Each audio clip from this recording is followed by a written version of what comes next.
अपन इसको चर्चा करेंगे। किशन लाल बैरवा जी, आप क्या पूछना चाह रहे हैं? सर, सभी को नमस्कार। सर, मेरा निवेदन ये है, मेरे छोटे छोटे दो प्रश्न है सर। कि क्या स्पीकिंग ऑर्डर सूचना आयुक्त करेगा, ऐसा कोई हाई कोर्ट का या सुप्रीम कोर्ट का डिसीजन है? और 8(1) के तहत सूचना दी जाएगी, ऐसा कोई राजस्थान हाई कोर्ट का निर्णय है क्या सर? बिल्कुल है। वीरेंद्र जी आपको बताएंगे। वीरेंद्र जी, ये स्पीकिंग ऑर्डर के बारे में तो कई सारे ऐसे निर्देश हाँ जी, दिए। नहीं, मैंने बोला, जो स्पीकिंग ऑर्डर है ना, ये जी। इसके बारे में ये होना चाहिए। ऐसा सुप्रीम कोर्ट का कोई वो नहीं है, लेकिन supreme court time to time अलग अलग केस में दिल्ली को ऑर्डर को जब क्वैश करते हैं, तो क्वैश करते वक्त कई बार सुप्रीम कोर्ट नहीं सर, देता है। कोई कोर्ट में साइटेशन है तो बता दें और सर। हाई कोर्ट कुछ कुछ नॉइज आ रहा है। हाँ, तेजिंदर सिंह जी, आप जरा म्यूट करिए तो मैं इनको जवाब दे देता हूँ। मैं ये बता रहा था कि इसमें जो अलग अलग जो जजमेंट्स होते हैं, तो जहाँ पर भी कहीं पर भी क्वैश करते हैं, तो बहुत सारे केसेस में सुप्रीम कोर्ट कारण लिखता है कि लोअर कोर्ट या हाई कोर्ट ने स्पीकिंग ऑर्डर पास नहीं किया, इसलिए हम इसको क्वैश कर रहे हैं। तो वो बोलता है कि रीजन एंड स्पीकिंग ऑर्डर होना चाहिए, मतलब तर्कपूर्ण होना चाहिए। और ये जो लिखा है, इसके लिए आपको किसी भी केस लॉ की आवश्यकता नहीं है। This is basic principle of jurisprudence. न्याय शास्त्र का मूलभूत सिद्धांत है। इसमें आपको कोई केस बेस्ड साइटेशन और ये जजमेंट और ये सब की आवश्यकता नहीं पड़ती। आप सब इतना केवल, क्योंकि ये माना जाता है कि स्पीकिंग यदि नहीं है, रीजन नहीं है, तो वो कमजोर पड़ जाता है। तो केवल आप इतना भी आरोप लगा दो कि ये रीजन और स्पीकिंग ऑर्डर नहीं है, तो पढ़ के जो भी एपेलेट अथॉरिटी है, आई मीन जो एपेलेट कोर्ट है, वो देख लेगा कि ये तर्क या कारण उसने लिखा है कि नहीं लिखा। नहीं लिखा तो वो पेश हो जाएगा। जैसे कि पीआईओ बोलता है सूचना नहीं देंगे, लेकिन सूचना नहीं देंगे तो उसको बताना पड़ेगा। फॉर्म, जैसे अब उत्तराखंड में फॉर्म 9 है, हम धारा लिखते हैं कि भाई अमुक सेक्शन 8 का 1 है, सब सेक्शन 1, उसमें अमुक क्लॉज है, इसके तहत हम देंगे। That is called reason and speaking order. और हम उस धारा का एक लाइन का डिस्क्रिप्शन भी लिखते हैं कि भाई अमुक अमुक कारण है और इसलिए हम आपको नहीं देंगे, ताकि उसको पता चले कि मुझे अमुक धारा को चैलेंज करना है। तो that is called reason and speaking order. उसी तरह से अपीलीय अधिकारी है, वो भी जब पास करता है तो उसको लिखना पड़ता है। और सूचना आयोग जो है, क्योंकि ये मैंडेटरी नहीं है, लेकिन यदि सूचना आयोग ने ऐसा रीजन और स्पीकिंग ऑर्डर नहीं दिया, तो वो उसकी कमजोरी का फायदा आप उठाइए। ऐसा मैंडेट आप नहीं कर सकते कि आपको रीजन और स्पीकिंग देना ही पड़ेगा। क्योंकि कई बार वो, आप देखिए, सुप्रीम कोर्ट खुद कई बार एक शब्द में ऑर्डर लिखता है डिसमिस्ड, और उसका कारण तक नहीं लिखता है। अब आप क्या करोगे बताओ? डिसमिस नाम के ऑर्डर पढ़े? एक शब्द के ऑर्डर, सुप्रीम कोर्ट के सैकड़ों हजारों ऑर्डर आपको मिल जाएगी जिसमें लिखा है डिसमिस्ड, या we are not inclined to entertain this petition hence dismiss, ऐसा भी लिख देते हैं। तो एक शब्द में या एक सेंटेंस में यदि सुप्रीम कोर्ट भी लिखता है, तो या बोलते हैं कि we don't find any merit and hence dismiss, तो फिर क्या करेंगे? तो कई बार क्या होता है कि कारण कभी कभी लिखते हैं, कभी नहीं भी लिखते हैं। ऐसा मैंडेट कुछ भी नहीं है। और ये सिर्फ sir basic principle Rajasthan of में जूरिस्प्रूडेंस है। और सुप्रीम सर कोर्ट खुद राजस्थान जब में एक शब्द में ऑर्डर लिख सकता है है। डिसमिस नाम का, तो लोअर कोर्ट पे मैंडेटरी कैसे हो सकता है? तो ऐसा कोई कारण नहीं मिलेगा। ये बेसिक प्रिंसिपल ऑफ जूरिस्प्रूडेंस है। और आपका दूसरा प्रश्न क्या था? सर, दूसरा प्रश्न था कि 8(1) के तहत तृतीय पक्ष की सूचना राजस्थान हाईकोर्ट को कोई आदेश है कि दे दी जाए? देखिए, 8(1) के मामले में कोई भी प्रेसिडेंस का रूल लागू नहीं होता है। एक ही नहीं तो सूचना कोई एक ही हो सूचना में एक सकता है। व्यक्ति नहीं।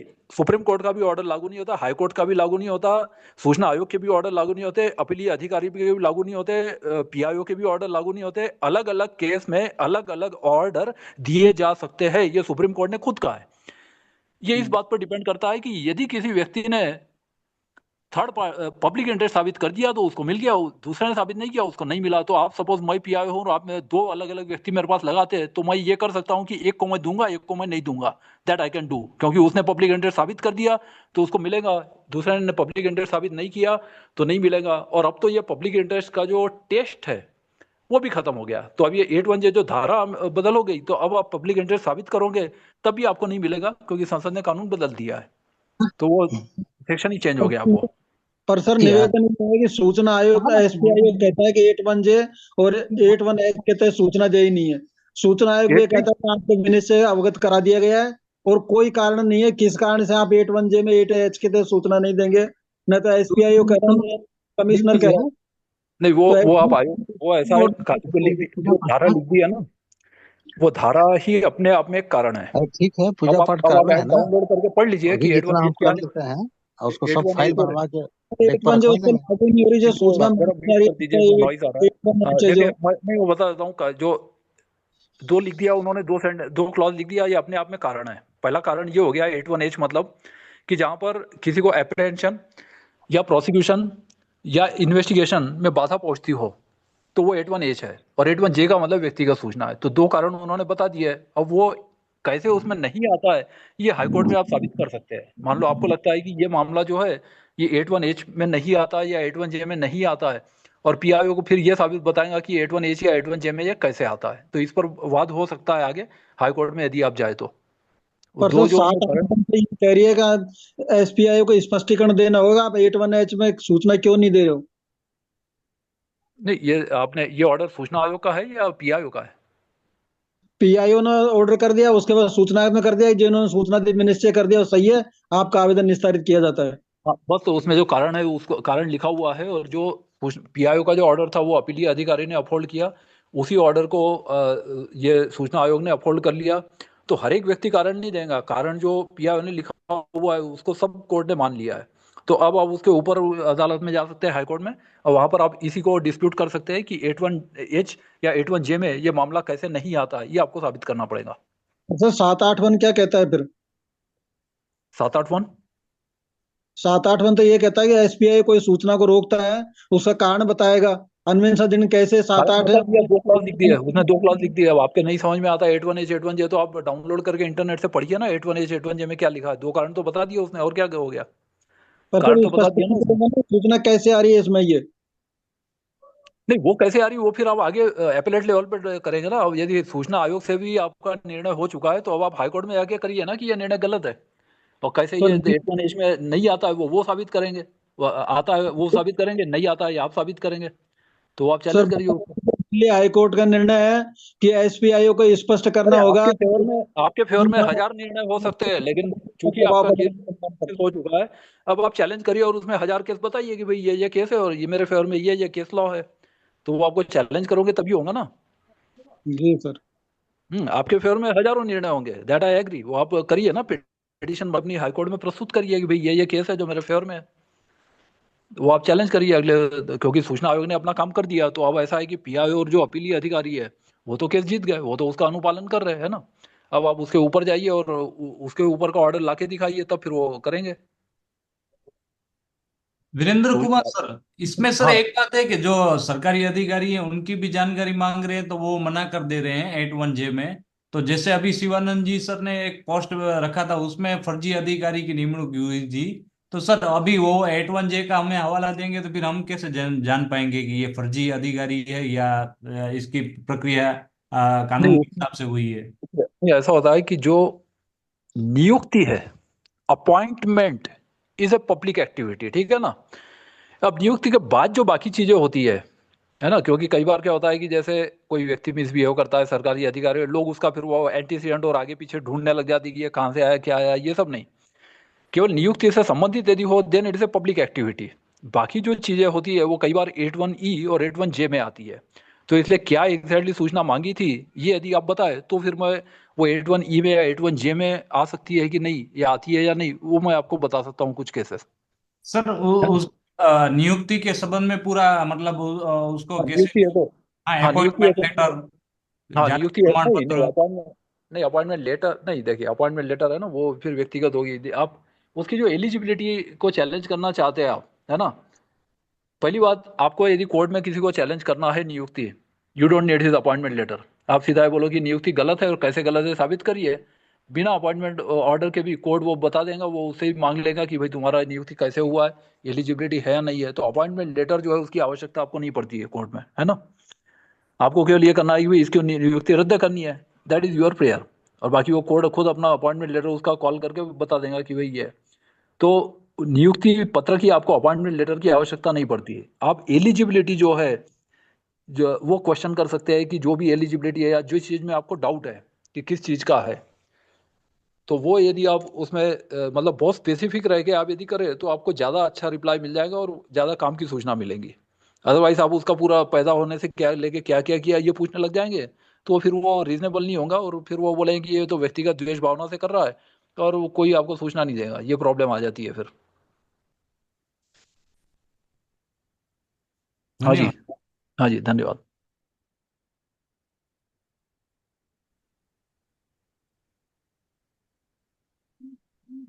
आगे आशीष अग्रवाल जी हैं, विजय पाटीदार, एक एक करके प्रश्न पूछ लें। नमस्कार सर। हाँ जी, नमस्ते। नमस्कार सर। हाँ जी, नमस्ते आशीष अग्रवाल जी, आवाज आ रही है मेरी? सर हाँ, ये जी सर, जी सर। सर हाँ कुछ जी। विषम परिस्थितियों के चलते मैं अपने क्रेडिट कार्ड की पेमेंट नहीं कर पा रहा था। तो हम्म, अभी हम्म, 5-6 दिन पहले कुछ दो व्यक्ति आए जिनसे हम्म, मैंने उनका आईडी कार्ड मांगा और मेरे प्रेमिसेस में घुसने का या विजिटिंग लेटर मांगा। वो तो उन हम्म, लोगों ने दिया नहीं और 15-20 लोगों के सामने तमाशा और बना दिया सर कि आपने हम्म, लोन ले लिया है, अब आप चुका नहीं पा रहे हैं, आपकी ये है वो हो। मैंने कहा आपकी सब बातें ठीक है, आप मुझे आने का प्रेमिसेस में घुसने का विजिटिंग लेटर दीजिए और जिस ऑथोराइज अधिकारी ने आपको मेरे पास मिलने के लिए बोला है या कहा है या कोई लिखित में दिया है उसकी कॉपी मुझे दे दीजिए। आप इस हम्म, प्रकार से जो तमाशा बना रहे हैं आप लोग, ये तो ना आपको राइट्स हैं और ना ही ये किसी चीज में सहमति है कि आप इस प्रकार से किसी आम आदमी की जो है बेइज्जती करें समाज में सबके सामने। तो सर इस विषय में मुझे क्या आगे करना चाहिए उन बैंक के, क्योंकि मैंने वीडियो भी बनाई, जीपीएस पे भी अपलोड कर दिया उसको और बैंक के ट्विटर हैंडल पर भी डाल दिया। तो बैंक ने भी कोई रिप्लाई नहीं दिया है, बस उस पर एक जांच नंबर क्रिएट कर दिया है कि हम इस पे जांच कर रहे हैं कि ये दो बंदे कौन थे। और आज उसको भी 5-6 दिन हो गए सर, उस पर भी कोई नहीं बता रहे हैं। तो हम इस पे आगे क्या ऐसी कार्रवाई करें जो ये बैंक के अनऑथोराइज गुंडों से हमें राहत मिल सके। ये बैंक ने किया है? आपने जी लोन सर। बैंक से लिया था? ये पब्लिक सेक्टर बैंक की बात करें, पब्लिक सेक्टर बैंक से लोन लिया था आपने? सर क्रेडिट कार्ड बकाया, सर क्रेडिट कार्ड के बकाया है सर। ठीक है, क्रेडिट कार्ड एनबीएफसी का था, बैंक का था, कोऑपरेटिव बैंक का था, ये तो बताएंगे आप? ये इंडसइंड बैंक का है और सर एक स्टेट बैंक का है सर। अच्छा, इंडसइंड बैंक और स्टेट बैंक ऑफ इंडिया। जी सर। तो ये केस, ये जो लोन है इसमें ये कौन, इंडसइंड बैंक वाले थे या स्टेट बैंक वाले थे? सर वो लोग तो ना ही कोई अथॉरिटी लेटर दिखा पाए ना ही कोई अपनी आईडी दिखा पाए हैं अच्छा, इसका मतलब और आप मेरे दोनों प्राइवेट लोगों में का घुसने की जबरदस्ती दोनों करी तो मैंने वो उन्हें भारी रोक दिया तो उन्होंने भारी तमाशा क्रिएट कर दिया पूरा। अच्छा, मतलब कौन सी बैंक से आए थे ये भी नहीं आपको पता? ना ये तो बता रहे हैं कि हम इंडसइंड बैंक से मिलने आए हैं, आपके बकाया के इंडसइंड सिलसिले बैंक, में तो आए स्टेट हैं। बैंक तो स्टेट बैंक का नाम क्यों ले रहे हो आप? इंडसइंड बैंक का थे ना वो? दो दो तो अलग अलग बैंकों से आए हैं सर, दो अलग अलग बैंकों से, दो अलग अलग दिन, जिसमें इंडसइंड बैंक भी शामिल है और स्टेट बैंक ऑफ इंडिया के लोग भी शामिल हैं दोनों। तो आपको दो अलग अलग कंप्लेंट करनी पड़ेगी फिर। जी सर जी। तो उसमें ये कि जो सिविल सूट वो कर सकते हैं रिकवरी के लिए, लोन जहाँ पर डिफॉल्टर है ना, क्योंकि लोन आपने लिया है और आपने जो ये किया था, और साथ में ये जो प्रॉपर्टी वगैरह कोई प्लेज की होंगी आपने, तो वो प्रॉपर्टी भी वो अपने नहीं सर पोजीशन में नहीं, ले सकते अनसिक्योर्ड है हैं। सर, हाँ, अनसिक्योर्ड है, अनसिक्योर्ड। क्रेडिट कार्ड अच्छा, अनसिक्योर्ड है। अनसिक्योर्ड है ना? हाँ, जी तो सर। उसमें फिर इससे ये नहीं कर सकते, उनका केवल सिविल सूट का राइट बनता है बस। और और जब ये बहस हो गई सब तो 4-5 दिन बाद एक आर्बिट्रेशन का नोटिस आया है दिल्ली का स्टेट बैंक की तरफ से, जिसपे मैंने आपत्ति दर्ज कर दी कि इस प्रकार से आर्बिट्रेशन पे मैं आपत्ति व्यक्त करता हूं और इसके द्वारा मेरे द्वारा कब आपको सहमति दी गई कि आप मेरा इस संस्था को आर्बिट्रेटर नियुक्त करें, क्योंकि चूंकि आर्बिट्रेटर को आप नहीं, लोग सैलरी देते हो, आप लोग अपॉइंट करते हो, तो वो नहीं, मेरे नहीं, फेवर ऐसा में नहीं। तो जजमेंट कभी दे ही नहीं सकता। नहीं, ऐसा होता है, पहले वो लेटर लिखते हैं। अब जब लेटर को आप नहीं मानते हैं तो वो जाएंगे हाई कोर्ट के चीफ जस्टिस के पास, और हाई कोर्ट का चीफ जस्टिस जो है वो आपके खिलाफ, मतलब वो पहले आर्बिट्रेटर को नियुक्त करेंगे और बाद में आपके खिलाफ अवार्ड हो जाएगा। और जो आर्बिट्रेशन की जो ये होता है ना अवार्ड, वो सिविल कोर्ट की डिक्री होती है, जी सर। मतलब फिर आपको आपका वो प्रॉपर्टी वॉपर्टी बेच के वो लोग वसूल कर सकते हैं आपसे, ये पावर होता है आर्बिट्रेटर को भी, क्योंकि वो एग्जीक्यूशन के लिए फिर वो डिस्ट्रिक्ट कोर्ट को भेजता है। तो इसलिए उसमें आपको ये करना चाहिए कि जो अभी जो नोटिस आया है ना उसमें आप, क्योंकि आर्बिट्रेशन जो उन्होंने नियुक्त किया है, तो डेफिनेटली आपने जो लोन लिया है उसमें आर्बिट्रेशन क्लॉज होगा। क्या आपने वो लोन फॉर्म पढ़ा था कि आर्बिट्रेशन का क्लॉज है या नहीं है?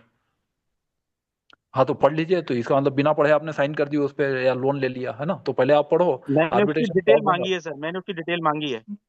डिटेल नहीं मांगेंगे, अरे वो लोन आपने जो लिया है ना उसका फॉर्म आपने भरा होगा, और वो तो आप नया फॉल करके आप ये बोलो मुझे और 2 लाख का लोन लेना है, किसी से आप मंगवा लीजिए फॉर्म, उस पर पढ़ लो, लिखा होगा।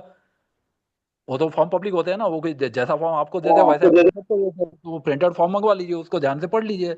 उसमें आर्बिट्रेशन क्लॉज 100% होगा, तभी तो आर्बिट्रेशन नियुक्त करने के लिए उन्होंने लेटर लिखा है। अब क्या है कि आप एग्री करते हो नहीं करते हो ऐसा नहीं होता है, आर्बिट्रेटर उनकी चॉइस का नहीं होता। आर्बिट्रेटर हाई कोर्ट का chief justice section 9 of arbitration and conciliation act 1996 में नियुक्त करता है ना। तो इसलिए उसमें वो आप देख लीजिए कि जो उन्हें तो सेक्शन 9 सेक्शन 11 ये सब वो हाई कोर्ट को पावर होते हैं, वो कर लेगा फिर, और वो नियुक्त कर देगा। उसके बाद फिर आर्बिट्रेशन प्रोसीडिंग हो जाएंगी, और वो जज होंगी ना, उसको आधी फीस आप भी देंगे, आधी फीस वो भी देंगे, तो आधी फीस आपको भी देनी पड़ेगी वो जज को और उसका जो भी है, क्योंकि रिटायर्ड जज वगैरह होते हैं या जो आर्बिट्रेटर इंडिपेंडेंट भी हो सकते हैं। तो जो हाईकोर्ट के पास पैनल होगा उसमें से वो हाईकोर्ट किसी को नियुक्त कर देगा, और आर्बिट्रेशन की आपको जितनी भी क्लेम वैल्यू, कितने लाख का लोन है डिफॉल्ट आपका, कितने 1.5 लाख का लाख लोन रुपए है? का सर, 1.5 हाँ लाख, 1.5 लाख। हाँ, तो 1.5 लाख का है ना। तो आर्बिट्रेशन का शेड्यूल बना हुआ है आर्बिट्रेशन एंड कंसिलिएशन एक्ट में। तो वो जज की फीस है ना, उसका आधा हिस्सा आप देंगे, आधा हिस्सा जो स्टेट बैंक है वो देगा, और ये हाई कोर्ट के ऑर्डर से आपको देना पड़ेगा, है ना। तो वो आप देख लीजिए thank you sir, arbitration thank you. Notice. हाँ, तो उसके लिए आप किसी आर्बिट्रेशन लॉयर को कांटेक्ट कर सकते हैं, क्योंकि ये लोन डिफॉल्ट का मामला है, और नहीं तो फिर, और आर्बिट्रेशन वो इसलिए करते हैं कि इसमें सीपीसी लागू नहीं होता, ये प्रक्रिया फास्ट हो जाती है, विद इन 1 ईयर जजमेंट आया तो 1 साल के बाद वो ये कर सकते हैं, और अवार्ड आपके खिलाफ आता है, then you will have to challenge that in high court. हाँ, ये प्रोसीजर है इसमें लोन डिफॉल्ट एंड के वीरेंद्र मामले। जी, हाँ जी। इवन आर्बिट्रेशन प्रोसेस करने से पहले इनको उन्होंने नोटिस इशू किया होगा। विदाउट लीगल हाँ, नोटिस वो किया ना, आर्बिट्रेशन कर देते नहीं है। नोटिस ही दिया ना, वो नोटिस ही तो बोल रहे हैं, वो हाँ आर्बिट्रेटर नियुक्त हाँ तो थोड़ी किया है, नोटिस नहीं हो तो कर भी नहीं सकते। वो ऐसा है ना, उसमें अमेंडमेंट हो गया 2005 में। अब क्या है कि हाँ, मैंने पहले पढ़ा है, मैंने पढ़ा। हाँ, तो उसमें अमेंडमेंट हो गया, तो उसमें ये होता है कि जैसे पहले कि एक पार्टी या दोनों पार्टी में से वो कोई भी एक कर सकता है, ऐसा नहीं है। अब ये है कि हाई कोर्ट का चीफ जस्टिस है, वही नियुक्त करता है। तो अब जैसे स्टेट बैंक है, तो स्टेट बैंक अपना आर्बिट्रेटर नियुक्त नहीं कर सकता है, ये हाई कोर्ट के पास पैनल होता है। पैनल में क्या है कि जो रिटायर्ड सिविल कोर्ट के जज है, या जो ये है district and high session court के जज, प्रैक्टिसिंग जो एडवोकेट होते हैं, सीनियर प्रैक्टिसिंग एडवोकेट होते हैं, उनको भी रख लेते हैं पैनल में। प्रैक्टिसिंग एडवोकेट भी होते हैं, आर्बिट्रेशन लॉयर्स, तो ये जो होते हैं तो इनको कमर्शियल हाँ, आर्बिट्रेशन में नियुक्त करते हैं, और वो लोग इसमें ये अवार्ड अपना ये घोषित कर सकते हैं। उसमें कार्रवाई चलती है, दोनों पार्ट की एविडेंस लेते हैं, और उसके बाद फिर वो अवार्ड घोषित कर सकते हैं। तो इसमें सीपीसी वगैरह लागू नहीं होता है, तो बड़े फास्ट काम हो जाता है। तो इसलिए इस तरह की प्रोसीडिंग जो होती है ये बहुत पॉपुलर हो रही है। सर ये अनसिक्योर्ड लोन है सर, ये सेटल भी हो जाएगा, इनका सेटलमेंट हो जाता है सर, देखो क्योंकि हाँ, मैं देखो सेटलमेंट ही करना चाह रहा हूँ सर, लेकिन कोई कुछ कह ही नहीं रहा। अभी तो आर्बिट्रेशन की नोटिस, लीगल नोटिस, सब काम कर रहा हाँ है, तो एजेंट भेज अरे रहे हैं, गुंडे भेज रहे हैं। This is the right time. आपको इसी के जवाब में लिखना है कि मैं सेटलमेंट करना चाहता हूं, तो वो तो हो जाएगा। अब जब आप चूक जाएंगे तो आर्बिट्रेशन शुरू हो जाएगा, फिर आपके घर की प्रॉपर्टी बेचेंगे आगे वो। सर ये इसी मोमेंट पे जवाब देना है आपको, जो टाइम दिया है ना आपको, कुछ नोटिस में टाइम हुआ कि इतने टाइम में आप जवाब दीजिए, तो आप जवाब दो कि मैं सेटलमेंट करना चाहता हूँ। अब यदि चूक जाएंगे तो फिर आपके बात से वो बात निकल जाएंगी, समझे। सर ये अनसिक्योर्ड है, इसमें ऐसा कुछ नहीं होगा अरे सर, जो और भी में भी कंप्लेंट कर है, सकते देखिए हैं। ऐसा नहीं है। अनसिक्योर्ड और सिक्योर्ड का फर्क समझिए आप क्या होता है। सिक्योर्ड का मतलब ये है कि जो प्रॉपर्टी है, जैसे कि आप ऑटो रिक्शा वाले हैं, और सपोज ऑटो रिक्शा आपने ले लिया है, तो ऑटो रिक्शा को पोजीशन में ले सकते हैं, that is called security. Unsecured का मतलब आपके घर का सामान वो बेच सकते हैं सिविल कोर्ट की डिक्री की तरह, that is called recovery as arrears of land revenue. वो सीपीसी में पढ़ लीजिए क्या प्रोसेस होता है। तो अनसिक्योर्ड का मतलब है कि उनके पास कुछ नहीं है, लेकिन उनके पास एक आपका साइन किया हुआ डॉक्यूमेंट है कि आपने पैसा लिया है, और उसमें सिविल कोर्ट की आर्बिट्रेशन की प्रक्रिया लेके सिविल कोर्ट की डिक्री की तरह वो बाद में आपके घर की प्रॉपर्टी से उसको बेच के वसूल करेंगे, है ना। ये अधिकार उनको होता है। दैट इज द लेकिन डिफरेंस सर बिटवीन मेरे नाम पे तो सिक्योर्ड। कुछ है ही नहीं सर, मेरे नाम पे तो कुछ है ही नहीं सर। तो आप दिवालिया घोषित कर दीजिए अपने आप को, फिर वो उसमें ये आईबीसी है ना, जो इंसॉल्वेंसी एंड बैंकरप्सी है। तो इंसॉल्वेंसी में आपका कुछ अधिकार आपके कम हो जाएंगे, और आपको अपने आप को दिवालिया घोषित करना पड़ेगा। फिर अच्छा उसमें जी बहुत सर। सारे, हाँ, बहुत सारे राइट्स आपके कम हो जाएंगे, कि कई अधिकार, जैसे कि सरकारी, आप सरकारी नौकरी में तो नहीं है ना। नहीं सर, शॉप है सर स्टेशनरी की। हाँ, शॉप है, तो उसमें फिर वो शॉप वगैरह का भी शॉप्स एंड एस्टेब्लिशमेंट में रजिस्टर्ड होगा, तो वो फिर आपको बिजनेस वगैरह अपना बंद करना पड़ सकता है ना। उसमें कई रिस्ट्रिक्शंस होती है। कोर्ट जो भी रिस्ट्रिक्शन लगाए तो वो आपको देखना पड़ेगा कि जो आईपीसी की प्रोसीडिंग है, तो उसमें इंसॉल्वेंसी एंड बैंकरप्सी की प्रक्रिया, दिवालिया घोषित करने की वो शुरू हो जाएंगी फिर अब बाद में। तो ये आपको फेस ठीक करना सर, पड़ेगा फिर। आईपीसी ठीक सर, 2016 थैंक पढ़ यू। लीजिए। आईपीसी कोड है, नया कानून है। पहले जो था ना प्रोविंशियल इंसॉल्वेंसी एक्ट 1920, और जो प्रेसिडेंसी टाउन्स इंसॉल्वेंसी एक्ट। आप शहर में है कि गांव में, कहाँ रहते? शहर बरेली शहर में सर। बरेली, हाँ। अब तो खैर प्रेसिडेंसी टाउन्स और प्रोविंशियल दोनों कानून समाप्त हो गए। अब 2016 का नया आईपीसी लागू हो गया है। तो इंसॉल्वेंसी एंड बिल्कुल। बैंकरप्सी कोड है, उसके मुताबिक होगा, चाहे आप शहर में हो चाहे गाँव में हो। है ना। तो सिंगल कानून है, वो लागू हो गया पूरे भारत में 2016 से, तो वो प्रक्रिया उसमें चलती है। आशीष अग्रवाल जी, आपने ये बताया कि आपके पास वो जो बंदे आए थे तो उसमें आपके पास कोई उसका प्रमाण है, जैसे सीसीटीवी या mobile GPS recording? Video, sir GPS video पूरी बनी हुई है 7-8 मिनट की, सब बाहर चीख पुकार मचाते हुए। हाँ, तो वो रखिएगा, कभी काम आएगा आपको कोर्ट में। मैंने तुरंत उसे उस पर ट्विटर पे अपलोड करके बैंक को भी शिकायत कर दिया है सर, उस पर जांच चल रही है उनकी। आरबीआई को अटैक कीजिए, इसमें आरबीआई को। कर दिया सर, सब लेटर तक लिख दिए सर, कम से कम मेल से, लेटर से, हर प्रकार से, पंजीकृत डाक से, सब तरह से उनको भेजा जा रहा है।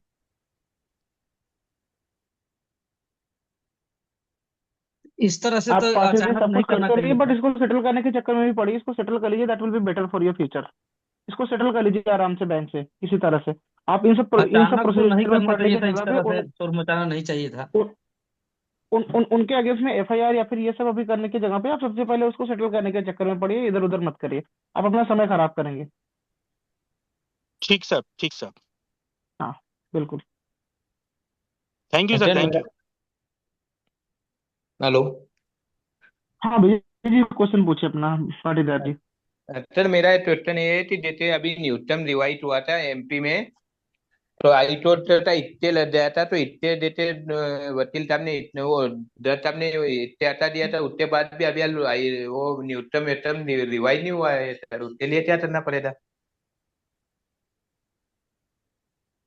मेरे सर कुछ आपको समझ आया इनका सवाल? नहीं, नहीं आया। मेरे नहीं लिए तो सर, समझ नहीं आया सर क्या वो बोल रहे हो। न्यूटन वेतन जो रहता है ना, टोटल टोटल मजदूर होता। अच्छा, वो समझ आप न्यूनतम वेतन की बात कर रहे हैं?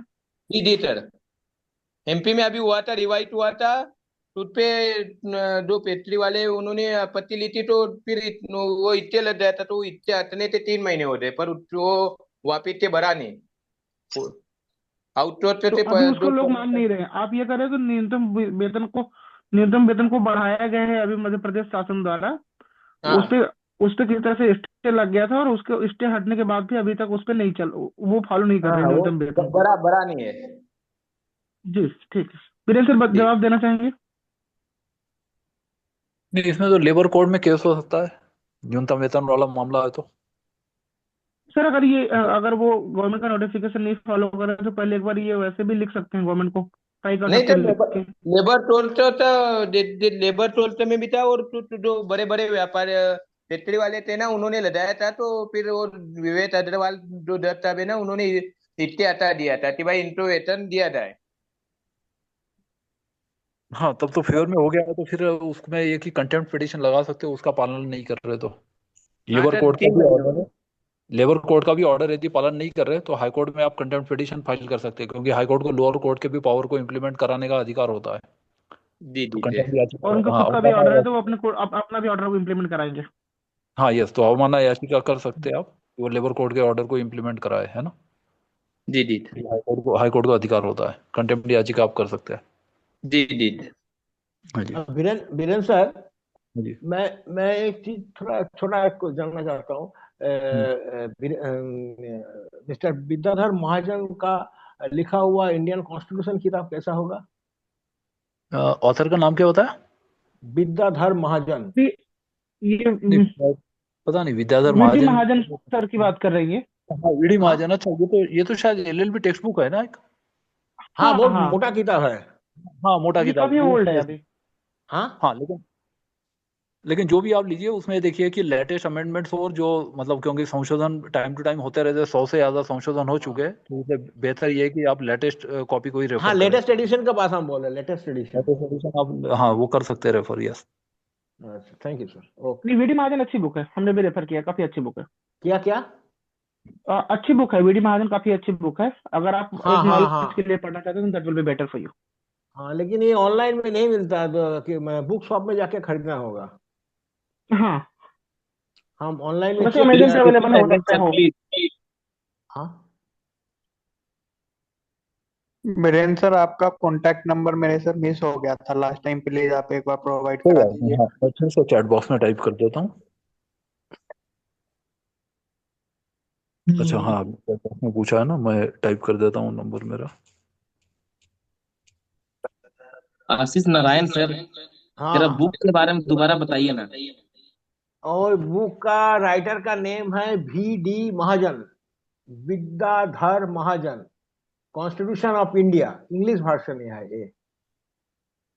हाँ, लेकिन जिनको थोड़ा इजी लैंग्वेज में चाहिए हो तो वो डीडी बसु भी एक बार रेफर कर सकता है। वीडी महाजन साहब का थोड़ा जो लैंग्वेज है वो मतलब जनरल पब्लिक के लिए अंडरस्टैंडेबल नहीं है, तो उसके लिए थोड़ा सा समय लगेगा लोगों को पढ़ने। It's mainly for law students, वो एलएलबी स्टूडेंट्स के हाँ, लिए। It is mainly for the हाँ, लॉ लेकिन स्टूडेंट। वो किताब हम अगर भी पहले पढ़ा था। ऑर्डिनरी सिटीजन अगर कोई पढ़ना चाह रहा है तो DD Basu will be better option for them. Rahul साहब, सीखना है तो पूरा ही सीखेंगे, आधा आधा अधूरा नहीं। नहीं नहीं अगर सर, आपके लिए सर नहीं बोला, आपके लिए नहीं सर, अदर लोग जो पूछ रहे थे उनके लिए बोला मैंने। हाँ, अच्छा अच्छा, थैंक यू। हाँ।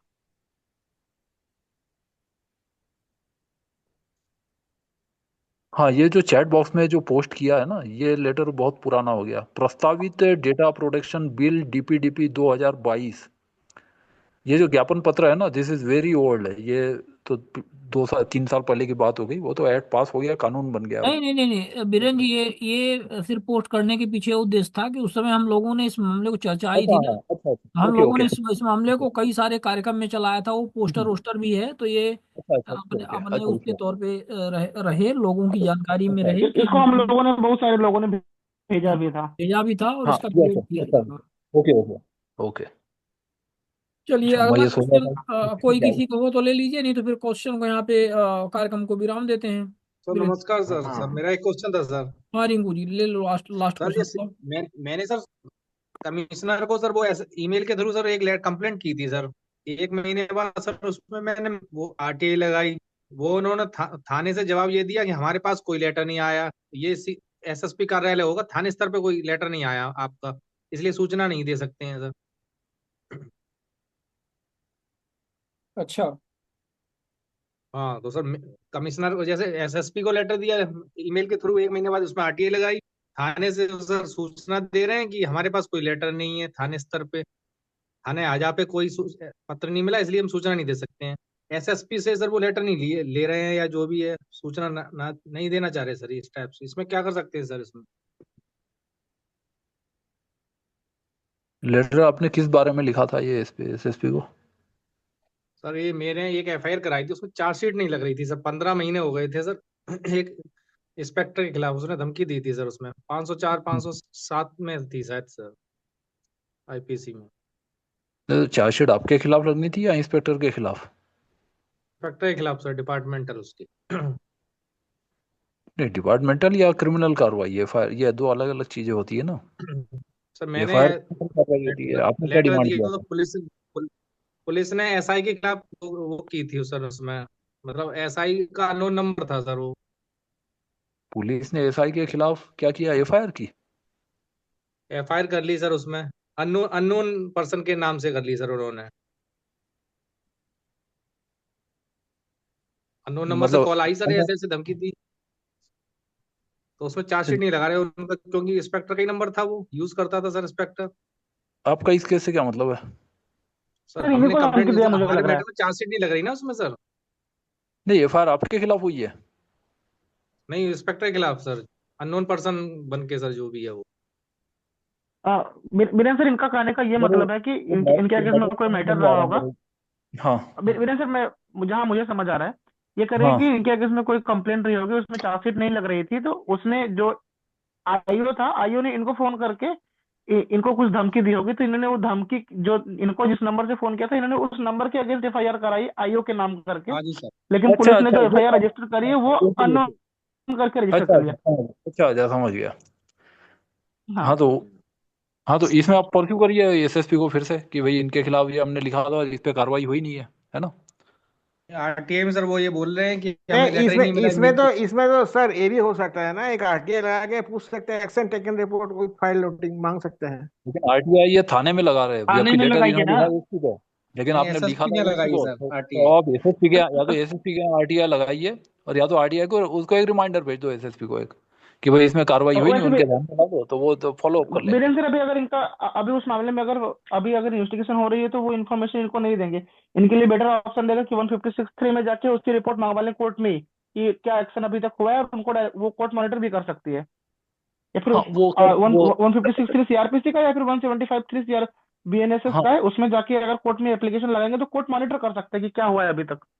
हाँ वो एक आगे की प्रोसेस है। पहले तो चूंकि हाँ एसएसपी का किया है तो 154(3) वाला है वो पहले मोस्टली हो सर जाए। इसमें मोस्टली सर पुलिस नहीं देगी, क्योंकि वो बोल देगी कि अभी इन्वेस्टिगेशन अंडर पेंडिंग है, इसलिए हम अभी कुछ नहीं दे सकते, तो ये परेशानी होगी उसके लिए। नहीं नहीं अभी सर, ऐसा वो नहीं उन्होंने आप चार्जशीट है। लगा दिए सर, उन्होंने सर कोर्ट भेज दी है सर, बट उसमें आप सीडी नहीं मिल सकती सर उसकी, सर केस डायरी।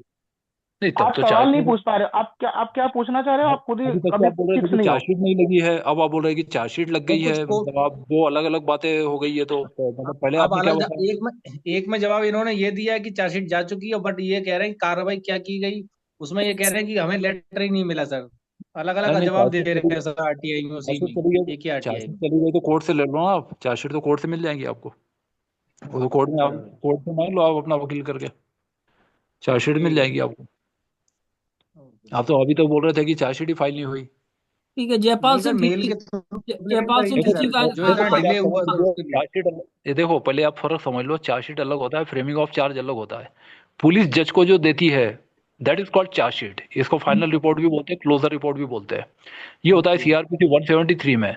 और जो चार्ज होता है इसको बोलते हैं आरोप पत्र। चार्ज जज आरोपी को देता है, तो जज के तरफ से आपको लेटर आएगा, है ना, या आपको वहां पे कोर्ट में बुलाकर पूछा जाएगा आरोप पत्र वहीं पे देके कि बताइए आप पे चार्ज मंजूर है आपको या नहीं। आप यदि बोलते हाँ चार्ज मंजूर है तो बिना ट्रायल के आपको सजा दे देगा जज। और आप यदि बोलते कि मुझे चार्ज मंजूर नहीं है तो फिर ट्रायल शुरू होगा। ये प्रक्रिया होती है। तो चार्जशीट अलग है, चार्ज अलग है। ठीक। चलिए अगला हाँ जी। क्वेश्चन जयपाल सिंह खींची जी का ले लीजिए। जी सर प्रणाम। हाँ मैं सर हाँ। ये कह रहा था पुनः उसी त्रिस्तरीय पंचायत में, जैसे कोई त्रिस्तरीय पंचायत में शपथ पत्र घोषणा पत्र देता है और उसमें अपनी संपत्ति का ब्यौरा जो देता है उससे कहीं अधिक गुना, मतलब 10 गुना अधिक संपत्ति है, तो उस पर जो अभी वर्तमान में पदवी है तो उसमें हम क्या कार्रवाई कर सकते हैं? जैसे आदरणीय सर ने कहा था कि अभी कि हम उस टाइम लिमिट होता है उसका, लेकिन ये हाँ क्या घोषणा पत्र जो दिया है उसमें संपत्ति उसने 10 लाख की बताई थी और अभी जो है 1 करोड़ के लगभग संपत्ति है उसमें। तो हम त्रिस्तरीय पंचायत में जो घोषणा पत्र उसके माध्यम से क्या कार्रवाई कर सकते हैं सरपंच या जिला पंचायत सदस्य के ऊपर? भाई देखो इसमें दो तरह की कार्रवाई है। जो शपथ पत्र गलत यदि दिया है तो वो ऑफेंस अगेंस्ट पब्लिक जस्टिस बनता है। चैप्टर 11 ऑफ आईपीसी 193 से 229 तक, है ना, 229A तक। और यदि उस टाइम 10 लाख थी, अब 1 करोड़ हो गई है, जैसे कि 2 4 5 साल में, तो फिर वो भ्रष्टाचार का मामला बनता है। तो फिर वो प्रिवेंशन ऑफ करप्शन एक्ट में आएगा, है ना। ये दो अलग अलग जी प्रक्रिया है। तो जी पहले आप ये पता लगाइए, हो सकता है वाकई उसकी संपत्ति हो गई, वो पॉसिबल है ना। कि कल 10 लाख थी, जी मैंने 90 लाख रिश्वत ले ली तो 1 करोड़ हो गई, है ना, तो ये पॉसिबल है। तो भ्रष्टाचार है तो वो अलग कार्रवाई होगी। और यदि उसने शपथ पत्र गलत दिया वो फिर अलग कार्रवाई है ना। जी तो वो जी ऑफेंस अगेंस्ट पब्लिक जस्टिस बनता है। तो इसलिए आप जी। ये ड्यूरेशन बताइए कि शपथ पत्र क्या वो एक ही दिन का है और संपत्ति किस तारीख की है, और बाद में फिर बढ़ भी उसके सकती है, कम भी हो सकती है। नहीं, उस तो समय की है कुछ संपत्ति, और अभी जो है कुछ 40% बढ़ाई है अभी। पहले हाँ, उस समय भी गलत 40% शपथ बढ़ी। पत्र दिया था हाँ और बाद में तो बढ़ाई, उसमें और कुछ उसने उसी का जो है भवन पत्नी के नाम से हाँ बता तो दिया उसमें बस श्रीमान। हाँ तो उसमें ये है कि देखो शपथ पत्र में गलत बताया तो वो अलग ऑफेंस बनता है। उसमें जी ये कि चुनाव आयोग जो है वो भी कार्रवाई कर सकता है कि शपथ पत्र गलत दिया तो वो डिस्क्वालीफाई कर सकता है कैंडिडेचर। और ऑफेंस अगेंस्ट पब्लिक जस्टिस है तो क्रिमिनल ऑफेंस भी बन सकता है। और यदि भ्रष्टाचार का मामला है तो उसमें इसको बोलते हैं क्रिमिनल मिसकंडक्ट। ये होता है 13(1) में, 13(1). जी जो नया संशोधित है वो देख लेना, पहले ABCDE था, अब उसमें 2 ही क्लॉज है तो वो चेंज हो गया है 2018 में। पूरा की पूरा आधे से ज्यादा तो कानून बदल ही चुका है, प्रिवेंशन ऑफ करप्शन एक्ट। तो 2018 में बहुत बड़े बड़े संशोधन इसमें किए गए हैं। तो 13(1) जो है इसमें आय से ज्यादा संपत्ति में आता है ये। तो आय से ज्यादा जी संपत्ति जो है इसमें आपको साबित नहीं करना है कि संपत्ति कहाँ से आई। जी कोर्ट उसको भ्रष्टाचार मान लेता है, साबित उसको करना है, वो बताएगा कि भाई संपत्ति उसके पास कहाँ से आई। तो this is called declaration of assets, मतलब assets disproportionate to known sources of income, इसको DA केस बोलते हैं। तो आय से ज्यादा संपत्ति जो है ये DA केस है। तो इसको क्रिमिनल मिसकंडक्ट कहा जाता है लीगल लैंग्वेज में। और क्रिमिनल मिसकंडक्ट जो है इसमें बर्डन ऑफ प्रूफ है, ये आरोपी का नहीं है, वो सॉरी ये कंप्लेनेंट का नहीं है, वो आरोपी का होता है। तो आपको साबित नहीं करना है कि उसने भ्रष्टाचार किया, उसको साबित करना है कि उसने भ्रष्टाचार नहीं किया है ना, कि कहाँ से आया वो ये बताएंगे, अदरवाइज मान लिया जाएगा कि उसने भ्रष्टाचार से अर्जित की है। तो इस तरह का ऑफेंस 13(1) में आता है, प्रिवेंशन ऑफ करप्शन एक्ट 1988 का, जो संशोधन 2018 में हुआ है उसके मुताबिक। धन्यवाद। चलिए वीरेंद्र सर, लास्ट एक छोटा सा क्वेश्चन, जो गवर्नमेंट हॉस्पिटल में जो जो डॉक्टर साहब लोग को नॉन प्रैक्टिसिंग अलाउंस मिलता है, उसके बावजूद वो प्राइवेट प्रैक्टिस करता है, ये क्या क्रिमिनल ऑफेंस में आएगा?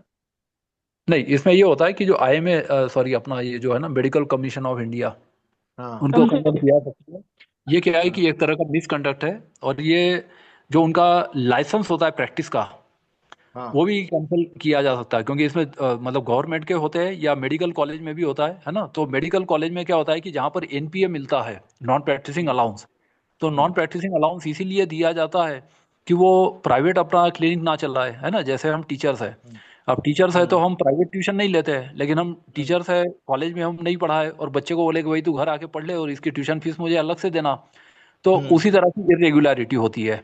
तो ये इरेगुलर यदि है कि कोई नॉन प्रैक्टिसिंग अलाउंस लेके यदि प्रैक्टिस कर रहा है, या फिर बोलता है कि यहाँ इलाज नहीं करेंगे हॉस्पिटल में, ये मेरे क्लिनिक का एड्रेस है, शाम को क्लिनिक पे आ जाना, तो ये प्रैक्टिस यदि कोई कर रहे हैं या इस तरह का कर रहे हैं, तो ये फिर वो उनका मतलब मिसकंडक्ट भी है एथिकली भी, और इसमें कानूनन रूप में जो कानूनी कार्रवाई है, तो उनका प्रैक्टिस का जो लाइसेंस है वो कैंसिल किया जा सकता है। इसमें medical commission of India, sorry NMC जो है, MCI तो खत्म हो गया अब, तो जो NMC है, नेशनल मेडिकल कमीशन, ये इसमें कार्रवाई कर सकता है।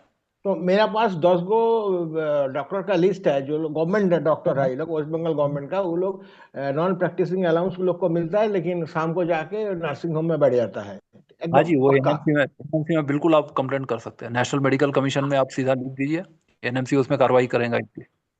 तो उसमें तो और वो हमारा स्टेट कोई गवर्नमेंट को भी लिख सकते हैं, जिस स्टेट गवर्नमेंट के अंडर में वो काम करे, उनको भी लिख सकते हैं, क्योंकि वो डिपार्टमेंटल एक्शन भी हाँ, लेंगे उनके अगेंस्ट में। यस यस बिल्कुल, यस यस जी, ये भी बिल्कुल, ये भी ऑप्शन सही है, ये भी कर सकते हैं कि उसमें एक क्लॉज भी होता है, कई हमारे यहाँ तो एक हाँ हमने किया था, जी उसमें रिकवरी भी कराई थी हमने। जी सर, बिल्कुल सही बात, ये है ना, ये कंडक्ट रूल्स का भी खिलाफ है, तो उसमें जो एम्प्लॉयर कंडक्ट रूल के अगेंस्ट में है। जी एम्प्लॉयर भी तो कार्रवाई कर सकते हम हैं। नेशनल मेडिकल काउंसिल को लेटर करते हैं, copy to West Bengal medical council कर देते हैं। नहीं, दोनों के लिए कमीशन सेपरेट करिए, वहां पे कोड कंडक्ट का काउंसिल नहीं उनके है। कोड उनके एथिक्स के लिए करिए कि वो एथिकल प्रैक्टिस नहीं कर रहे हैं, उसके अगेंस्ट में वो उनके लाइसेंस के आगे में लेंगे। और आप डिपार्टमेंटल इंक्वायरी और डिपार्टमेंटल एक्शन के लिए आप अपने स्टेट के लिए अलग से लिखिए, दोनों का कंटेक्स्ट अलग होगा, दोनों का सेम नहीं होगा, सब्जेक्ट लाइन हाँ अलग होगी। हाँ, दोनों का पावर अलग अलग होते हैं। हाँ, अच्छा, तो वो बेहतर उनके लाइसेंस से बेहतर कुछ नहीं क्या कर होगा, सकता। एनएमसी में करना सर बेहतर होगा दोनों क्या? प्रोसीडिंग दोनों आशीष सर, अलग दोनों अलग प्रोसीडिंग पावर स्टार्ट कर सकते हैं साथ में, दोनों प्रोसीडिंग अगर साथ में करेंगे दैट विल बी बेटर। देखो ऐसा नेशनल वो काउंसिल नहीं है, वो कमीशन है, नेशनल मेडिकल कमीशन। कमीशन है। तो इसका हाँ, तो इसका है ना नया एक्ट है 2019 का, तो MCI एक्ट है वो समाप्त हो गया, उसको रिपील कर दिया गया। तो आप नेशनल मेडिकल कमीशन 2019 जो है उनको आप लिख सकते हैं। वो क्या करता है कि प्रैक्टिस का लाइसेंस देता है, जैसे कि वकीलों के लिए होता है ना बार काउंसिल ऑफ इंडिया, हाँ तो हाँ डॉक्टर्स हाँ। के लिए होता है नेशनल मेडिकल कमीशन, तो वो प्रैक्टिस का लाइसेंस होता है। सिर्फ इंजीनियरिंग एक ऐसा प्रोफेशन है हमारा कि हमको लाइसेंस की जरूरत नहीं है। अच्छा, इंजीनियर्स को रेगुलेट करने के लिए कोई इंजीनियर कोई भी बन सकता है। तो इसीलिए आप देख रहे हैं कि जो गली गली में इंजीनियर या जो बहुत ज्यादा हो गए 16 लाख 18 लाख पर एनम, वो इंजीनियरिंग में प्रैक्टिस का कोई रेगुलर मतलब कोई लाइसेंस की आवश्यकता नहीं होती है। बाकी डॉक्टर्स वकील को होती है। चलिए ठीक है तो ये। नेशनल मेडिकल काउंसिल तो उसका रजिस्ट्रेशन कैंसिल कर सकता है। अब देखो, अब तो शिवानंद द्विवेदी साहब IITR है, पत्रकारिता कर रहे हैं, तो कोई चीफ मिनिस्टर बन जाता है इंजीनियरिंग करके, कोई आतंकवादी बन जाता है, तो इंजीनियरिंग करने के बाद कुछ भी कर सकते हैं। इसके लिए कोई ethics and code and conduct नहीं है सर। नहीं, उसमें क्या होता है सर जो हम जो पूछ रहे हैं, वेस्ट बंगाल मेडिकल काउंसिल क्या उसका रजिस्ट्रेशन कैंसिल कर सकता है? नहीं, वो नहीं कर सकता, वो NMC का काम है, रजिस्ट्रेशन कैंसिल करना NMC का पावर है, और जो कंडक्ट रूल्स में कार्रवाई करना ये गवर्नमेंट का है। और हाँ, एथिक्स की बात आपने की, एथिक्स होते हैं इंजीनियर्स के लिए भी, लेकिन वो जो प्रोफेशनल सोसाइटी होती है ना, जैसे कि यह है कंप्यूटर सोसाइटी ऑफ इंडिया है, या फिर IEEE है, या इंस्टीट्यूशन ऑफ इंजीनियर्स इंडिया है, मैं तो 13-14 इंस्टीट्यूशंस का मेंबर, लाइफ मेंबर वगैरह हूँ, तो ये जो उनके जो कोड ऑफ एथिक्स होते हैं ना वो लागू होते हैं। तो वो जो प्रोफेशनल मेंबरशिप होती है वो बहुत सारी सोसाइटीज है इंजीनियर्स के लिए, तो वो जो मेंबर्स है उन पर ये लागू होते हैं, सरकारी रेगुलेशंस कोई नहीं है, है ना। नहीं सरकार सर, के तरफ अगर से सोसाइटी practice करने के- सोसाइटीज का रेगुलेशन अगर आप नहीं मानते, सोसाइटी ने जो ड्राफ्ट कर रखा है उसको आप नहीं मानते, तो आपके अगेंस्ट में कुछ नहीं होगा। बट नहीं, अगर आप एज नथिंग, ए वो एडवोकेट या फिर एज ए मेंबरशिप, पायलट अगर आप हाँ वो केवल मेंबरशिप रद्द आप कर सकते हैं सिर्फ सोसाइटी में, बाकी कुछ नहीं। आपकी मेंबरशिप रद्द कर देंगे। बट अगर आप एज ए एडवोकेट आप कुछ करोगे तो बार काउंसिल ऑफ इंडिया या फिर स्टेट बार काउंसिल आपका लाइसेंस रद्द कर सकती है या फिर आपका लाइसेंस सस्पेंड कर सकती है। ऐसे हाँ ऐसे ही लेकिन हमारे उस पायलट्स वो में है ना, होता है कि जी हाँ यस यस वो होता है, वो है ना हम सेक्शन 35 बोलते हैं इसको, हाँ जैसे वकीलों का होता है, तो एडवोकेट्स एक्ट 1961 का जी सेक्शन 35 है। तो इसमें जो हाँ बिल्कुल प्रोफेशनल मिसकंडक्ट होता है, तो उसमें सेक्शन 35 में बार काउंसिल को कार्रवाई का अधिकार होता है, और वो भी नोटिस वोटिस देके जो भी प्रक्रिया है वो अपनी कर सकती है। तो इस तरह के अधिकार बिल्कुल होते हैं। नेशनल मेडिकल कमीशन है, तो एनएमसी को भी जो डॉक्टर्स का वो रद्द करने का है। और जो प्रोफेशनल मेंबरशिप है ना, इसका ना तो कोई जी लीगल वो होता है, उसका केवल एकेडमिक वैल्यू हाँ होता है। कोई नहीं हाँ, हाँ तो उसमें वो केवल सर ये होता पता है है। कि कोई नहीं मानता है तो उसकी केवल मेंबरशिप वो रद्द कर सकते हैं, बाकी कुछ नहीं होता है। तो उससे कोई उनको इंजीनियर का काम करने से कोई रोक नहीं सकता है ना। तो इंजीनियर्स के बिल्कुल मामले में बिल्कुल सरकारी रेगुलेशन नहीं है कोई। चलिए ठीक है। हाँ बिल्कुल ठीक है हाँ जी। बीरन जी, कार्यक्रम को यहाँ पे विराम देते हैं। बहुत हाँ बहुत एकदम जी। धन्यवाद आप सभी का। अगले संडे को फिर एक भूख नए लगी है, मछली भात खाना है। मछली भात खाने जा रहे हैं। हाँ, डबल डिमकाई हो रहा है। आप लोगों के यहाँ तो बाजू में एक मतलब तालाब में आप लोग मछली पालते भी हैं। हाँ हाँ, चलिए ठीक है, इसीलिए भिजवा दो, इसीलिए रिबा रिबा भिजवा दो। नहीं नहीं, हम जी लोग तो मछली वाले नहीं हैं। हम लोग यहाँ वेजिटेरियन है सर। हम लोग मछली को बचाने वाले हैं, खाने वाले नहीं हैं। ये ना, वासुदेव हम लोग बचाते भी है, ऐसा नहीं है। वासुदेव वासुदेव परवानी जी ने हैंड रेज किया हुआ है। बताइए वासुदेव जी। जी वासुदेव पूछ आपको, लीजिए पूछ लीजिए आप जल्दी। सभी को सादर प्रणाम पहले तो स्वीकार हो मेरी तरफ से। जी जी जी जी मैं सर जयपुर बताइए। से वासुदेव परवानी निवेदन कर रहा हूँ, और जो आज का विषय था उस पे शुरुआती दौर पे जब ठक्कर साहब ने व्याख्यान दी, मैं तब से ही जुड़ा हुआ हूँ और सबको मैं बड़े विनम्र भाव से सुन रहा हूँ, और बड़ा अच्छा लगता है आपके इस कार्यक्रम में मुझे शामिल होके। जो कहते हैं भगवान शिव का तीसरा नेत्र, तो मेरा तीसरा नेत्र शायद संभवतः यहाँ इस आपके जूम के हिसाब से देखने सुनने को और अपने ज्ञानवर्धन को बढ़ाने के लिए बड़ा अच्छा लगता है मुझे यहाँ पे शामिल होना। मेरा आपसे प्रश्न ये था, जो आज का विषय है उस विषय से मैं भी प्रभावित रहा हूँ। मैंने सन 2005 में अपने कॉरपोरेटर के लिए हम नॉमिनेशन दर्ज किया था, और जो 4 बिंदु अभी बताए थे, जिसमें उसके प्रॉफिट एंड लॉस अकाउंट से, एजुकेशन से, क्रिमिनल केसेस से संबंधित जो विषय था, तो मेरे जो प्रतिद्वंद्वी पार्षद वहां से इलेक्टेड हुए हैं उनसे उसने ये सब कुछ छुपाया था। और फिर ये 195 में मेरे द्वारा उस वक्त सन 2005 में दाखिल किया गया था। तो निचली अदालत ने उसे निरस्त किया, सेशन कोर्ट ने उसे निरस्त किया, तो फिर मैं उसमें हाई कोर्ट गया था। और हाई कोर्ट में जो विपक्षी पार्षद था वो सत्ता दल का था, जो आज उपराष्ट्रपति जगदीप धनखड़ हैं, वो हाई कोर्ट में उसके वकील रहे। और हाई कोर्ट ने ये डिसाइड किया था कि भाई आप इसकी बात को सुनो तो सही। तो ये निर्णय हुआ मेरा 2019 में। वो निर्णय होने के बाद अभी ट्रायल कोर्ट में चल रहा है, प्री चार्ज पे एविडेंस है। तो आपके समक्ष बस आज यही मेरे को अपना इसमें अपनी तरफ से ये पार्टिसिपेट करके सबको जाहिर करके अपनी व्यथा आपके नहीं नहीं, समक्ष बहुत रखनी थी। बहुत बहुत बहुत ही महत्वपूर्ण बात आपने वासुदेव जी परवानी साहब आपने बताई है। पहली बात तो आप धन्यवाद के पात्र हैं जो इतनी लंबी लड़ाई आप लड़े, है ना। 1995 से लेकर के आज 2019, आप समझ सकते हो कि नहीं, लगभग 95 नहीं, 2005। अच्छा 2005, चलो ठीक है, फिर भी 15 साल की लड़ाई थोड़ी नहीं होती है। और अभी प्रकरण आपका हियरिंग में मतलब चल रहा है कि चार्ज फ्रेम होने की हाँ स्टेज पे है ना, वो भी हाई जी कोर्ट सर, में। हाँ जी सर। हाँ, हाँ जी। इसमें जो महत्वपूर्ण बात अभी ठक्कर साहब ने कही थी कि नॉमिनेशन में वो लिख दिया साक्षर है या पढ़ा लिखा है। उसने लिखा था मैं 10वीं क्लास पास हूँ। तो मेरा सवाल इलेक्शन पिटीशन में भी था, जो 5 साल में वो समाप्त हो जाती है, उसमें मुझे सफलता नहीं मिल पाई। लेकिन जो फॉल्स एफिडेविट उसने दिया है, उसमें उसने जो क्रिमिनल केसेस थे उसके खिलाफ वो उसने छुपाए, अपनी एजुकेशन थी वो उसने हिडन की। हमने ये कहा कि भाई जब आपने 10वीं क्लास लिखा है, भले वो अनपढ़ हो, इसके लिए योग्य हो सकता है पार्षद जीत जाए, लेकिन आपने लिखा मैं 10वीं क्लास पास हूं, तो मैंने आपको इसलिए वोट दिया कि आप आम जनता की समस्या को कोई कहीं प्रार्थना पत्र लिखना हो तो आप हमें मदद करेंगे। लेकिन आप तो कहीं फाल्स सूचना देके और इलेक्ट हो गए। इसी प्रकार से जो आपके चल अचल संपत्ति थी, जैसे उसके खिलाफ उसके पक्ष में 3 मोटरसाइकिलें उसके नाम से दर्ज थी, तो उसने लिखा मेरे पास कोई संपत्ति नहीं है, तो मैंने आरटीओ से निकलवाया और वो सारा डेटा उसमें मौजूद है कि भाई इसके नाम से ये 3 मोटरसाइकिलें पंजीकृत हैं। इसी प्रकार वो जो है वो जहाँ वो व्यापार करता है, तो उस फर्म को उसने हायर किया था किसी के साथ, और मंडी समिति में उसने जो लाइसेंस ले रखा था उस फर्म पे वो एज ए पार्टनर था मंडी समिति में। लेकिन जब इनकम टैक्स दे रहा है उसी फर्म में वो एज ए प्रोपराइटर दाखिल कर रहा है। तो ये मेरे सारे उस पे बिंदु थे जो आज भी विचाराधीन है। लेकिन अब वो सामने वाला सत्ता दल का है, लेकिन मैं जूझ रहा हूँ, उससे लड़ रहा हूँ, और मुझे बिल्कुल आशा है मैं इस सारे कानूनी लड़ाई में, क्योंकि मैं सच पे हूँ, तो मुझे आगे जाके इसका निश्चित रूप से न्याय दान मिलेगा और मैं सफल होऊंगा।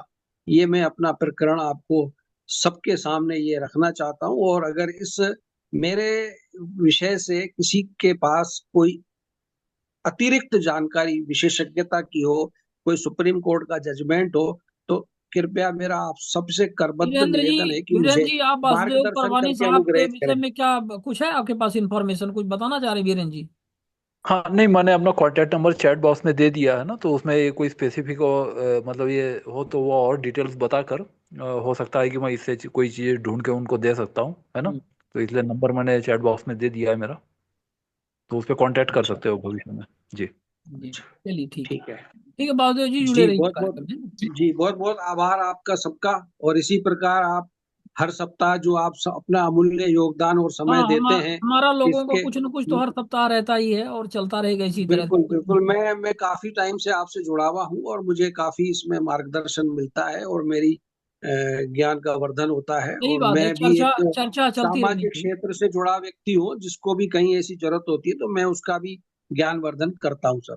जी जी शिवानंद जी, जी शिवानंद सर, मैं एक प्रार्थना, जैसे ये रणधीर सर कुमार सर ने बात की कि जैसे आईटीआई में ये अभी हम और आगे भी महाशय ने बात की थी कि आईटीआई को खत्म करने के लिए हम खत्म करने के लिए कुछ लोग लगे हुए हैं, तो उसके लिए सर क्या कदम उठाए, उसके लिए सर आप कुछ तय कीजिए।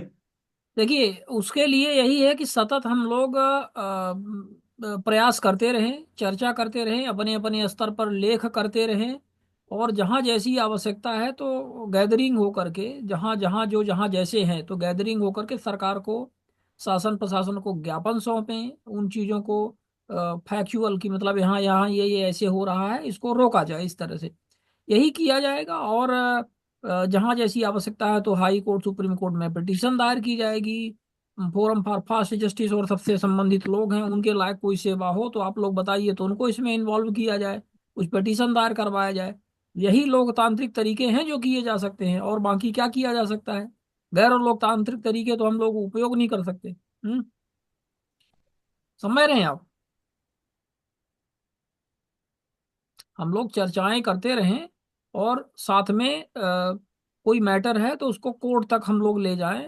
रोड पर उतरने का है तो कुछ धरना प्रदर्शन भी अपने स्थल पर किया जाए जो जहां उपलब्ध है, इस तरह से, या कोई बड़ी पब्लिक गैदरिंग का भी प्लान बने तो फिर उसके लिए भी किया जाए, ऐसा भी प्रयास किया जाए, है ना। बीच बीच में पिछले साल जैसे बहुत सारे हमारे साथियों ने विभिन्न स्टेट्स पे जा करके और सूचना आयोगों सर में। एक दिन और मैंने सवाल एक किया था, हम्म जो भारतीय साक्ष्य अधिनियम 1872 की धारा 76, और सर जी ने भी बताया था कि उसमें अपील का प्रावधान नहीं है, तो इसमें भी सुप्रीम कोर्ट में, माननीय सुप्रीम कोर्ट में एक मतलब दायर दायर करना चाहिए था कि ये कानून तो बन गया, लेकिन इस पर हम जाएंगे आगे कहाँ, आप थोड़ा हाँ, गाइडलाइंस निकाल दे करना तो। चाहिए, कहाँ गाइडलाइंस में ये स्पष्ट लिखा हुआ है, आप इंडियन एविडेंस एक्ट पढ़ लीजिए। Indian evidence act is to regulate the procedure of the court, तो उसमें आपको और कहीं जाने की जरूरत ही नहीं है। वो जिस कोर्ट में सिविल या क्रिमिनल केस चल रहा है वहां खुद वो जज को पावर होता है। It is not for others, वो जनरल आरटीआई नहीं है। नहीं वो जर्नल 74 में है, सही 76 बात है। उसको उसको लेकर के फालतू में, देखिए वकील लोग जो हैं वो उसको लेकर के लड़ बैठते हैं, ठीक है, उनके पास वो कोर्ट में बैठे रहते हैं तो वो सब कर सकते हैं। और उनके इंडियन एविडेंस एक्ट की 76 के तहत जो भी आवेदन देते हैं तो उनको कोई डिनाई भी नहीं कर सकता, दे भी देते हैं लोग बाग।